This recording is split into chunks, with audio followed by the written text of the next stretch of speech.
Hello friends, yoga for part of the life from Pradeep. सब सांग मानू पुणी थे स्वागत। सांग मैंने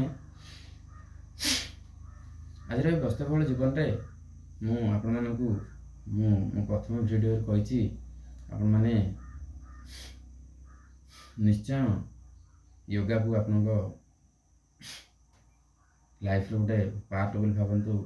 जमी आमर सका उठले बाथरूम ब्रश करवा गाधेवा जमी गोटे गोटे पार्ट सेमती आपने योगा को भी आप लाइफ गोटे पार्ट करूँ। किसी समय आपने निश्चय योगा प्राणायाम सूक्ष्म व्यायाम निश्चय अभ्यास करूँ। आउ फिट रुहतु से आपने स्लिम दिखुए कि आपंकर जेको टेस्ट कर पूरा नॉर्मल से मत एमती देखुं। मोर ओजन 67 दीर्घ 10 वर्ष हम मोर 67 मुझे योगा आरंभ कर मोर वेट ना लॉस ना हाई सब मैं फिट आउ मो वेट हूँ 67। तो मो बयस को मो वेट पूरा फिट। तो सांग मैंने आप सुस्थ रुहतु फिट रुहतु हेल्दी रुहतु। आउ हिमोग्लोबिन लेवल भी नॉर्मल लोकर 12.5 13.5।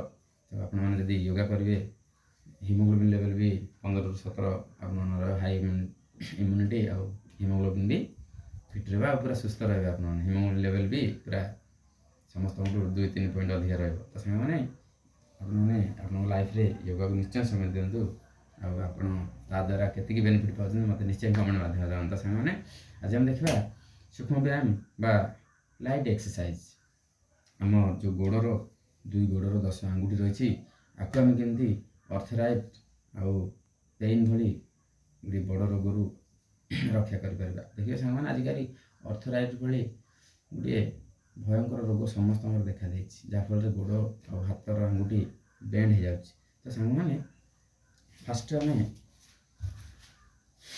देखु आम 2 गोड़र आंगुठी को आ जॉइंट को केमती पेन रक्षा कर अर्थराइट भली गोटे बड़ रोगरू आम केमती दूरे रही पार।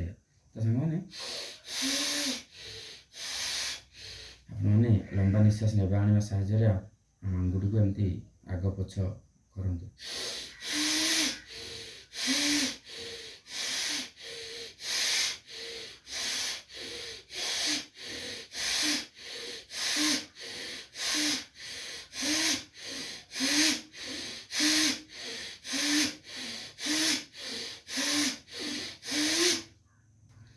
दस रु 20 सेकेंड आपने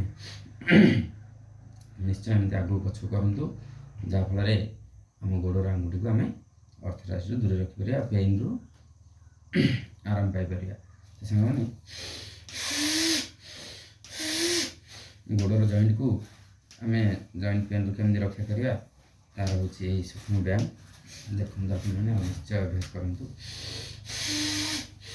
लंबा निश्वास ने बाहर को छाड़े देखो कि कटकट साउंड बाहर मो जॉइंट रु एमती उल्टा पटे आप गोटे पटे राइट रु नि गोटे थर लेफ्ट रु नि।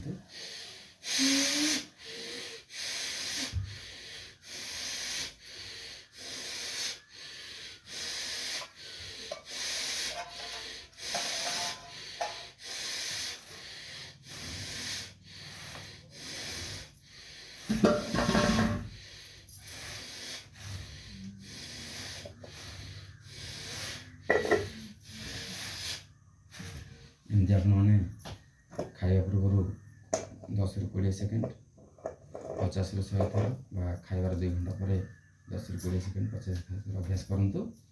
निश्चय सुस्थ रुहतु। धन्यवाद।